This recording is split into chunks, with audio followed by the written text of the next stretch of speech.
নতুন আরও একটি ভিডিওতে আপনাদের সবাইকে অনেক অনেক প্রীতি শুভেচ্ছা ও সালাম জানাচ্ছি বন্ধুরা। আশা করি যে যেখানে আছেন সুস্থ আছেন, ভালো আছেন। আজকে যে বিষয়টা নিয়ে আমি কথা বলতে যাব সেটা হচ্ছে, আপনারা অনেক সময় জানতে চান জার্মানিতে আসলে তো অনেক পেশা আছে, কিন্তু সবচেয়ে বেশি টাকা ইনকাম করা যায় কোন পেশায়। আপনারাও এই ধরনের পেশায় জার্মানিতে আসতে পারবেন কিনা, বা বেতনের রেঞ্জটা অনেকে এমনিতে জানতে চান যে জার্মানিতে সবচেয়ে বেশি আয় করা যায় কত, বা অনেকে আমার ইনকাম কত সেটা জানতে চান। সো আমার ইনকাম নিয়ে হয়তো আমি কোনো একটা ভিডিওতে সামনে বলবো।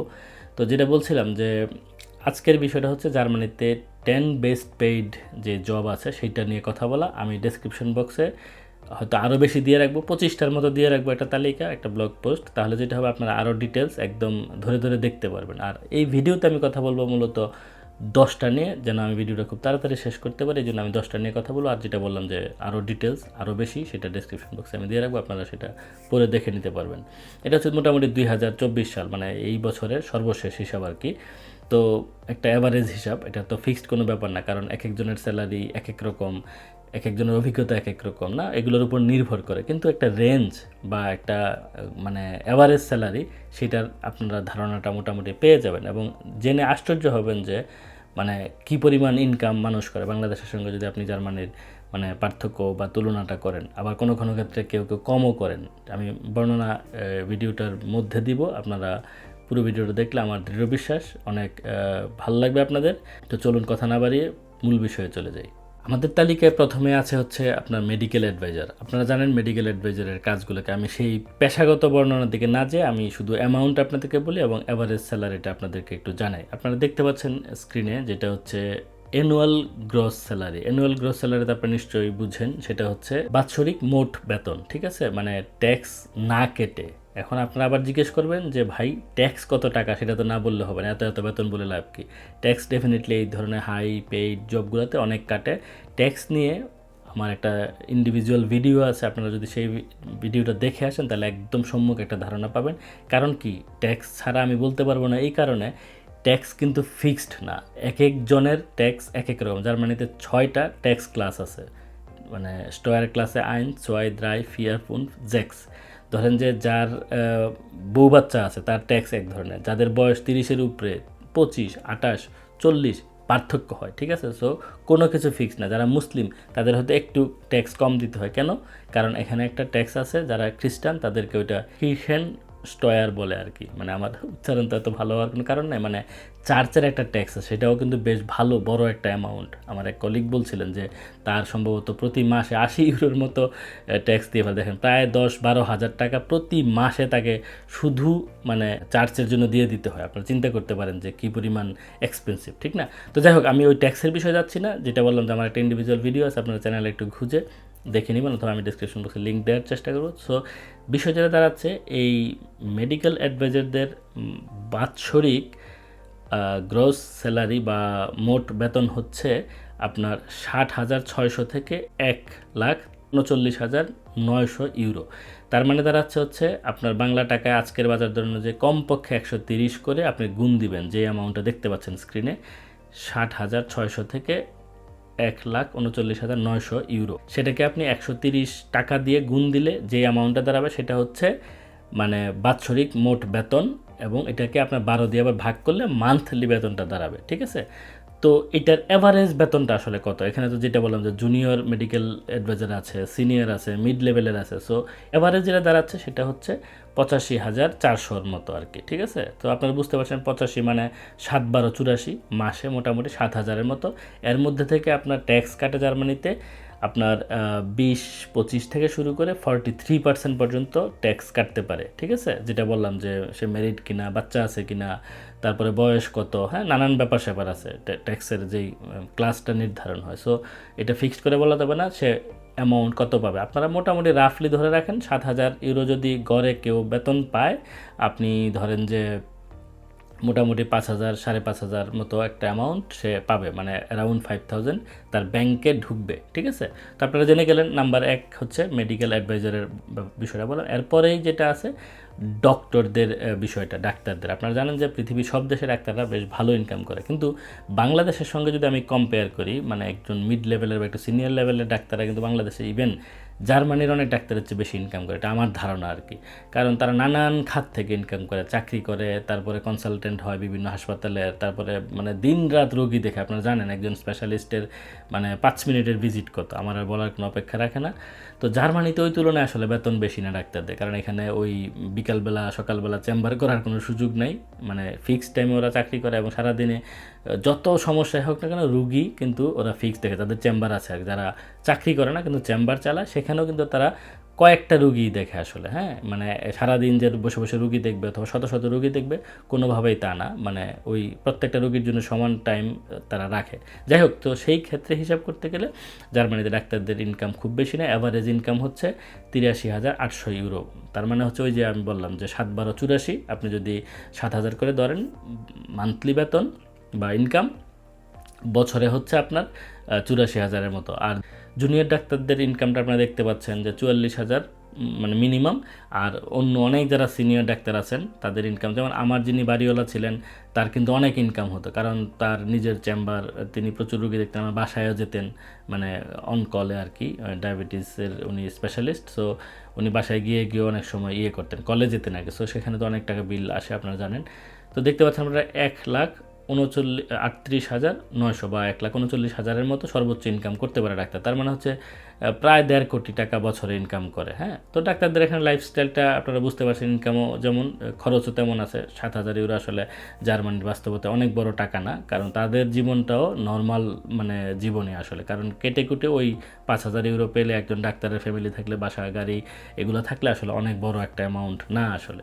তো যাই হোক, এরপরে আছে হচ্ছে পাইলটদের বছরে আপনার অ্যাভারেজ ইনকাম হচ্ছে 83,200, আর তাদের মানে বেতন শুরু হয় 25,500 থেকে 1,61,500 পর্যন্ত হতে পারে সিনিয়র পাইলট হলে বা ইএটি হলে। আপনারা বুঝতে পারছেন, তবে তো এগুলো খুব বড় অ্যামাউন্টের বেতন আসলে না। তারপরে প্রোগ্রাম ম্যানেজারদের বেতন হচ্ছে আপনার অ্যাভারেজ, যেটা বললাম যে 82,000 80,000 ওই এরকম একটা অ্যামাউন্ট। ডাক্তার ইঞ্জিনিয়ার যারা আছে মোটামুটি ওই লেভেলেরই হয় আসলে। এরপরে তাদের রেঞ্জটা হচ্ছে 53,100 থেকে 1,38,700 পর্যন্ত। সফটওয়্যার আর্কিটেক্ট তাদের বেতন আপনারা এখানে দেখতে পাচ্ছেন যে 82,700 হচ্ছে অ্যাভারেজ। ঠিক আছে, এটা হচ্ছে আসলে স্ট্যান্ডার্ড। কিন্তু 82,000 মানে আপনারা বুঝতে পারেন 7,000-এর মতোই হয় আর কি। হ্যাঁ, মান্থলি 7,000, 6,500, 6,800 এরকম। এবং রেঞ্জটা হচ্ছে 59,000 থেকে আপনার 1,24,800 পর্যন্ত। এরপরে যেটা হচ্ছে বিজনেস কনসালটেন্ট আছে 6 নম্বরে আমার তালিকায়। বিজনেস কনসালটেন্টদের অ্যানুয়াল গ্রস স্যালারি হচ্ছে আপনার অ্যাভারেজ হচ্ছে 82,000, এবং বিজনেস কনসালটেন্টদের অ্যাভারেজ স্যালারি হচ্ছে বাৎসরিক 82,000, আর ওদের সর্বনিম্ন বেতন মোটামুটি হয়ে থাকে 39,400 থেকে 1,43,200 পর্যন্ত। এটাও ফিক্সড না আসলে, একটা আইডিয়া, মানে এটা হচ্ছে যারা তথ্যগুলো দিয়েছে তাদের গড় করা হয়েছে। বাট যেটা বললাম যে এটা খুব বেশি হেরফের হবে না, যে আকাশ পাতাল পার্থক্য একেবারেই তা না। কারণ আমি আমার কোম্পানির বেতনের সাথে যখন হিসেব করে দেখছি আমি, তো বলবো যে ঠিকই আছে। যেটা বললাম যে 7-12-84,000, জার্মানিতে একজন সিনিয়র লেভেলের সফটওয়্যার ইঞ্জিনিয়াররা এরকমই ইনকাম করে 7,000, 7,500, 6,800, 7,200 পার মান্থ আর কি। হ্যাঁ, তাহলে বছরে আপনারা বুঝতে পারছেন যে 85,000 থেকে 90,000 ইউরো পর্যন্ত হয়। সেটা বাংলা টাকায় প্রায় 1,20,00,000 টাকার মতো হওয়ার কথা এক বছরের বেতন। ঠিক আছে, এর মধ্যে ট্যাক্স যেটা বললাম যে 20%, 25% থেকে শুরু করে অ্যারাউন্ড 43% বা 40% পর্যন্ত কেটে ফেলে। তার মানে যদি আপনি 8,000 ইউরো আপনার বেতন হয়, আপনি ধরেন যদি 50% কাটে তাহলে হচ্ছে 4,000, 50% তো কাটে না, ধরেন অ্যারাউন্ড 40%, তার মানে আপনার 5,000-এর মতো আপনি পাবেন। ঠিক আছে, বাকিগুলো আপনার কেটে ফেলবে। এটা কিন্তু সব ট্যাক্স না আসলে, ওই ট্যাক্সের মধ্যে অনেকগুলো ব্যাপার আছে।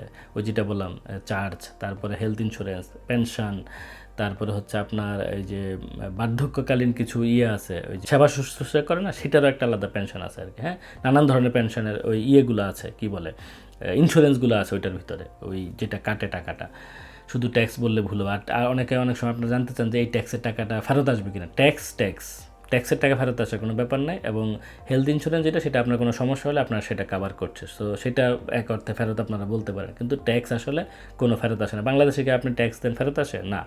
আপনার যদি ওই বিজনেসের একটা ট্যাক্স আছে সেইটা আপনি যদি দেন, আপনার একটা ভ্যাট যেটা বলে সম্ভবত ওইরকম কিছু একটা অ্যামাউন্ট ফেরত আসে। কারণ আমার দেখলাম যে প্রতি 3 মাস পরে পরে ফেরত আসে আমার ট্যাক্স অ্যাডভাইজার, এগুলো সব কি হিসাব নিকাশ করে আমি জানি না, আমার কিছু একটা অ্যামাউন্ট ফেরত আসে।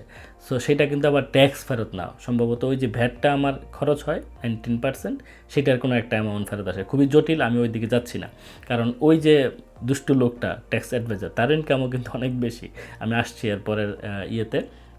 7 নাম্বার আছে হচ্ছে আমার তালিকায় লয়ার, তাদের গ্রস অ্যানুয়াল স্যালারি হচ্ছে আপনার 81,100, আর রেঞ্জটা হচ্ছে 38,000 থেকে আপনার 1,39,700, এরকম একটা অ্যামাউন্ট। বাই দ্য ওয়ে, সৌহার্দ্য কিন্তু লয়ার হওয়ার জন্য সিদ্ধান্ত নিছে, আপনারা দোয়া করবেন তার জন্য, কারণ সে এতদিন সিদ্ধান্ত নিতে পারছিল না সে কী হবে।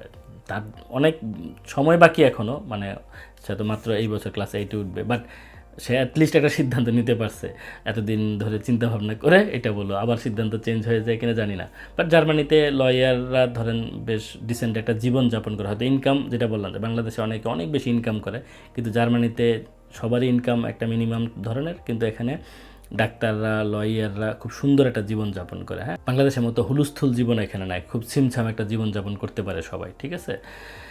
যাই হোক, এরপরে আমার তালিকায় 8 নাম্বার আছে হচ্ছে পোর্টফোলিও ম্যানেজার। এখানে আপনারা দেখতে পাচ্ছেন যে অ্যানুয়াল গ্রস স্যালারি হচ্ছে অ্যাভারেজ, যেটা বললাম যে 80,700 ইউরো, এবং হচ্ছে রেঞ্জটা 45,500 থেকে 1,36,900 পর্যন্ত। এরপরে হচ্ছে 9 নাম্বারের লিগ্যাল কাউন্সিল।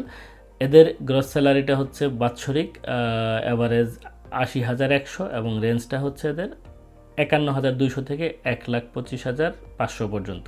এরপরে একদম সর্বশেষ যেটা আছে আমার তালিকায় সেটা হচ্ছে আপনার স্ট্র্যাটেজি ম্যানেজার। এদের বাৎসরিক গ্রস স্যালারি হচ্ছে অ্যাভারেজ 79,400 ইউরো, এবং রেঞ্জটা হচ্ছে 46,000 থেকে 1,36,100 ইউরো পর্যন্ত। এই ছিল আমার কাছে জার্মানিতে 10 বেস্ট পেইড জবের একটা তালিকা, আপনারা দেখলেন। এই ছিল আমার কাছে জার্মানিতে 10 বেস্ট পেইড জবের একটা তালিকা। আমি যেটা বললাম যে বাকি আরও 15টার তালিকা আমি ডেসক্রিপশন বক্সে মোট 25টার আমি দিয়ে রাখবো। আপনারা কে কোন প্রফেশনে আছেন সেটা কমেন্টে জানাতে পারেন, আর কে কোথা থেকে ভিডিওটা দেখছেন সেটা জানালেও আমি খুব খুশি হব। আর আপনারা এই ধরনের প্রফেশনে কিন্তু কিছু কিছু আছে যে আপনাকে একদম আপনার ডিগ্রিটা এখানে সমমান হতে হবে, বিষয়টা এরকমও না। হ্যাঁ, কারণ যেমন ধরেন যে স্ট্র্যাটেজি ম্যানেজার অথবা বিজনেস কনসালটেন্ট, এগুলো কিন্তু অনেক সাবজেক্ট পড়ে কিন্তু আসা যায়। যেমনটা ডাক্তার হিসেবে আপনি যদি জার্মানিতে আসতে চান, একটু ঝামেলা আছে, আপনাকে একাডেমিক ব্যাকগ্রাউন্ডগুলো এখানে সমমান করতে হবে, এখানে এসে আরেকটু ল্যাঙ্গুয়েজ শিখতে হবে। হ্যাঁ, ঝামেলা আছে। কিন্তু কিছু কিছু প্রফেশন আছে, আপনি হয়তো আপনার যদি হাইলি কোয়ালিফাইড লোক আপনি হন, বিভিন্ন সাবজেক্ট থেকে পড়েও, মানে একাধিক সাবজেক্ট থেকে পড়ে কিছু কিছু প্রফেশনে আপনি যেতে পারবেন, ঠিক আছে। যেমন বিজনেস অ্যানালিস্ট, তারপর হচ্ছে বিজনেস কনসালটেন্ট, এগুলো কিন্তু বিজনেসের অনেক সাবজেক্ট পড়ে আপনি হতে পারবেন। হ্যাঁ, বিজনেস অ্যান্ড আইটি রিলেটেড কিছু সাবজেক্ট আছে, সেগুলো পড়ে আপনি হতে পারবেন। পৃথিবীর বিভিন্ন দেশ থেকে যদি আপনি ডিগ্রি অলরেডি নিয়ে থাকেন, সেগুলো হয়তো আপনারা চেষ্টা করে এই ধরনের জব জার্মানিতে পেতে পারেন। সো আমি বলবো যে এই ভিডিওটা যদি আপনাদের কাজের মনে হয়, অবশ্যই একটা লাইক দেবেন, শেয়ার করবেন, এবং কমেন্ট করে জানাবেন আপনি আরও কোনো কিছু জানতে চান কিনা। তো আজকে আর কথা বাড়াচ্ছি না, দেখা হবে সামনের কোনো ভিডিওতে। ততক্ষণ সবাই ভালো থাকুন, আল্লাহ হাফেজ।